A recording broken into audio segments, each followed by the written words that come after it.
চাওক মুখ্যমন্ত্ৰীয়ে সদায় জেহাদৰ কথা কয় কিন্তু মুখ্যমন্ত্ৰীয়ে স্মাৰ্ট মিটাৰ দিয়াৰ নামত ব্যাপক হাৰত স্মাৰ্ট মিটাৰ জেহাদ অসমত আৰম্ভ কৰিছে। অসমৰ সাধাৰণ শ্ৰেণীৰ নাগৰিকৰ পৰা আৰম্ভ কৰি সকলো শ্ৰেণীৰ নাগৰিকে এতিয়া অতিষ্ঠ হৈছে যে যি স্মাৰ্ট মিটাৰ লগোৱা হৈছে এই স্মাৰ্ট মিটাৰৰ যোগেদি কোটি কোটি টকাৰ অসম চৰকাৰে স্মাৰ্ট মিটাৰ জেহাদৰ জৰিয়তে সংগ্ৰহ কৰি সাধাৰণ ৰাইজক জুৰুলা কৰি পেলাইছে, সাধাৰণ ৰাইজক পংগু কৰি পেলাইছে। গতিকে মুখ্যমন্ত্ৰীৰ যি দম্ভ আৰু অহংকাৰ যে সকলো বস্তুৰ দাম কমিছে, সকলো ধৰণৰ মানুহৰ সুবিধা দিয়া হৈছে, কিন্তু মুখ্যমন্ত্ৰীয়ে জনা উচিত যে স্মাৰ্ট মিটাৰৰ নামত যি ধৰণে সাধাৰণ শ্ৰেণীৰ ৰাইজে জ্বলা কলা খাইছে, যি ধৰণে ভুক্তভোগী হৈছে আৰু যোৱাকালি অতি নিলজ্জজনকভাৱে মুখ্যমন্ত্ৰীয়ে স্মাৰ্ট মিটাৰ হোৱাৰ কাৰণে ভাল হৈছে বুলি কথা কোৱাটো অতিকে গৰিহণাৰ যোগ্য।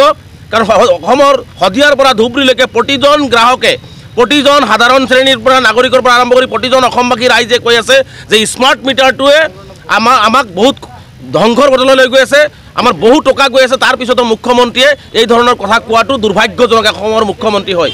গতিকে মুখ্যমন্ত্ৰী ডাঙৰীয়া আপুনি জেহাদৰ কথা কয়, আজি যে আপুনি স্মাৰ্ট মিটাৰৰ নামত জেহাদ কৰি আছে ইয়াৰ উত্তৰ কোনে দিব? গতিকে আমি সেইকাৰণে কৈছোঁ স্মাৰ্ট মিটাৰ উঠাই দিয়াৰ ব্যৱস্থা গ্ৰহণ কৰিব লাগে। স্মাৰ্ট মিটাৰ উঠাই দি পূৰ্বৰ যি স্মাৰ্ট মিটাৰ আছিলে সেইটো বহাল ৰখাৰ দাবী আমি আজি উত্থাপন কৰিছোঁ। আৰু দ্বিতীয়টো দাবী আছে যে অসমৰ মুখ্যমন্ত্ৰীয়ে ভাৰতীয় নাগৰিকক বুলডোজাৰ লগাই যি ধৰণে অমানৱীয়ভাৱে উচ্ছেদ কৰিলে আজিলৈকে তেওঁলোকৰ সংস্থাপনৰ ব্যৱস্থা নহ'ল। আজিও মুখ্যমন্ত্ৰী যোৱাকালিও দিল্লীত কৈছে যে অসমৰ মুছলমানসকলক সংখ্যালঘুসকলক ডক্টৰ ইঞ্জিনিয়াৰ বনাব লাগে।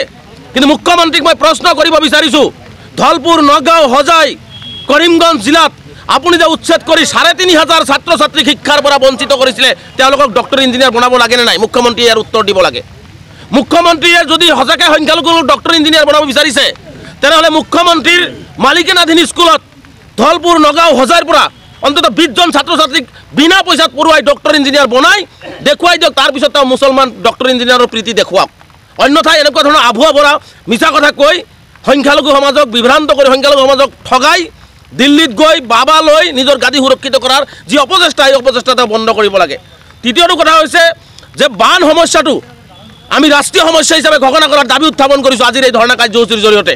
কাৰণ বান সমস্যাটোৱে আজি অসমৰ শদিয়াৰ পৰা ধুবুৰীলৈকে প্ৰতিজন সাধাৰণ মানুহক জুৰুলা কৰি পেলাইছে। আজি লাখ লাখ প্ৰায় ৩০ লাখতকৈ অধিক মানুহ গৃহহীন হৈছে, বান গৰাখহনীয়াৰ কবলত পৰি তেওঁলোকৰ ভূমি হেৰুৱাইছে। গতিকে সেই বান গৰাখহনীয়া ক্ষতিগ্ৰস্ত প্ৰতিজন পৰিয়ালক ভূমি প্ৰদানৰ দাবী উত্থাপন কৰিছোঁ আৰু ক্ষতিগ্ৰস্ত পৰিয়ালক ক্ষতিপূৰণ দিয়াৰ দাবী আমি উত্থাপন কৰিছোঁ। লগতে বান সমস্যাটোক বিজ্ঞানসন্মতভাৱে সমাধানৰ দাবী আমি আজি উত্থাপন কৰিছোঁ।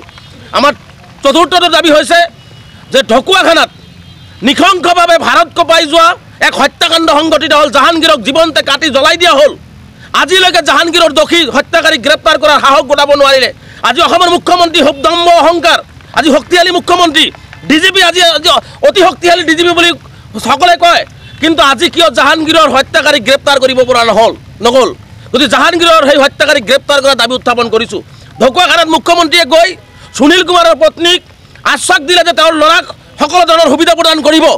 জাহাংগীৰে কি অপৰাধ কৰিলে? জাহাংগীৰ মুছলমান হোৱাৰ কাৰণেই আচলতে মুখ্যমন্ত্ৰীয়ে জাহাংগীৰৰ সেই কণ কণ শিশু বাচ্চা দুটাক ন্যায় প্ৰদান নকৰিলে নেকি? সেই শিশু দুটাৰ দায়িত্ব কোনে ল'ব? জাহাংগীৰৰ ঘনীয়েকৰ বৃদ্ধা মাকৰ দায়িত্ব কোনে ল'ব? এই কথাও মুখ্যমন্ত্ৰী আজি প্ৰশ্ন আমি উত্থাপন কৰিছোঁ। মুখ্যমন্ত্ৰী ইয়াৰ উত্তৰ দিব লাগে। গতিকে আমি কৈছোঁ জাহাংগীৰৰ হত্যাকাৰীক গ্ৰেপ্তাৰ কৰিব লাগে, জাহাংগীৰৰ পৰিয়ালক ক্ষতিগ্ৰস্ত পৰিয়ালক ক্ষতিপূৰণৰ ব্যৱস্থা গ্ৰহণ কৰিব লাগে। আমি পঞ্চমটো দাবী হৈছে নগাঁও জিলাত বন বিভাগে অসম চৰকাৰৰ নিৰ্দেশত, বন বিভাগৰ উচ্চপদস্থ বিষয়াৰ নিৰ্দেশত 0 দূৰত্বৰ পৰা 2জন ভাই ককায়েকক গুলীয়াই হত্যা কৰিলে। সেই হত্যাকাৰীৰ বিৰুদ্ধে আমি FIR দাখিল কৰিছিলোঁ নগাঁৱত। FIR দাখিল কৰাৰ পিছত নগাঁও আৰক্ষীয়ে এতিয়ালৈকে কোনো ধৰণৰ সেই বন বিভাগৰ বিষয়াসকলৰ বিৰুদ্ধে ব্যৱস্থা গ্ৰহণ নকৰিলে। গতিকে সেই বন বিষয়াসকল যিসকলে 0 দূৰত্বৰ পৰা 2 ভাই ককায়েক ৰাতি গুলীয়াই হত্যা কৰিলে, সেই হত্যাকাৰী বন বিষয়াক গ্ৰেপ্তাৰৰ দাবী আমি উত্থাপন কৰিছোঁ আৰু শাস্তি প্ৰদানৰ দাবী উত্থাপন কৰিছোঁ। লগতে সেই পৰিয়াল দুটাৰ আজি কণ কণ ল'ৰা ছোৱালী আছে, পৰিয়াল আছে, তেওঁলোকক উপযুক্ত ক্ষতিপূৰণ দিয়াৰ দাবী উত্থাপন কৰিছোঁ। এই সমগ্ৰ দাবীসমূহ লৈ আজি অসমৰ প্ৰতিখন জিলা মহকুমা সদৰ জিলা আয়ুক্তৰ কাৰ্যালয়ৰ সন্মুখত আজি আমি প্ৰতিবাদী অৱস্থান ধৰ্মঘট কাৰ্যসূচী ৰূপায়ণ কৰিছোঁ। মুখ্যমন্ত্ৰীয়ে যদি আমাৰ দাবীসমূহ পূৰণ নকৰে, মুখ্যমন্ত্ৰীয়ে যদি কোনো ধৰণৰ ব্যৱস্থা গ্ৰহণ নকৰে, অহা 13 ছেপ্টেম্বৰত আমি দিল্লীত এক বৃহৎ কাৰ্যসূচী গ্ৰহণ কৰিছোঁ। আমি দিল্লীতো সংখ্যালঘুসকলৰ ন্যায় আৰু নিৰাপত্তাৰ দাবীত, সংখ্যালঘুসকল যে অসমত সুৰক্ষিত নহয়, সংখ্যালঘুসকলক যে দিনে দিনে তিল তিলকৈ গুলিয়াই হত্যা কৰা হৈছে, কাগজে কলমে মাৰি পেলোৱা হৈছে, তেওঁলোকৰ সকলো অধিকাৰৰ পৰা বঞ্চিত কৰা হৈছে। এই কথাখিনিও আমি দিল্লীৰ দৰবাৰত আমি উত্থাপন কৰিম। তথাপিও যদি অসমৰ মুখ্যমন্ত্ৰীয়ে যদি সংখ্যালঘুসকলৰ ন্যায় আৰু নিৰাপত্তা সুনিশ্চিত নকৰে, অসমত কিন্তু এক ভয়াৱহ গণতান্ত্ৰিক আন্দোলন সৃষ্টি হ'ব আৰু তাৰ বাবে কোনো অপ্ৰীতিকৰ পৰিস্থিতিৰ সৃষ্টি হ'লে অসমৰ মুখ্যমন্ত্ৰী জগৰীয়া হ'ব। অসম চৰকাৰ হাই হাই, আমচু জিন্দাবাদ, বিদ্যুৎ বিভাগ হাই হাই,